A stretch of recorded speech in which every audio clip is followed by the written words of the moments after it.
آج ستاروں کے اثرات کی وجہ سے آپ میں اپنے ارد گرد کے ماحول سے لاتعلقی اور بیزاری کے جذبات پیدا ہو سکتے ہیں۔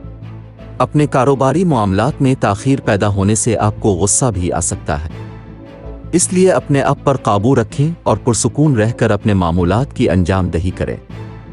شام میں کسی ایسے فرد سے ملاقات ہو سکتی ہے جو آپ کے لیے مستقبل میں بہت زیادہ فائدہ مند ثابت ہو سکتا ہے۔ آپ کو کہیں سے مالی فائدہ یا رقم کا حصول ممکن ہو سکتا ہے۔ اس بہتر وقت سے فائدہ اٹھا کر اپنے دوستوں سے ملاقاتیں کر سکتے ہیں یا اپنے بہتر مستقبل کے لیے باہمی مشاورت بھی کر سکتے ہیں اور قابل عمل منصوبے بھی بنا سکتے ہیں۔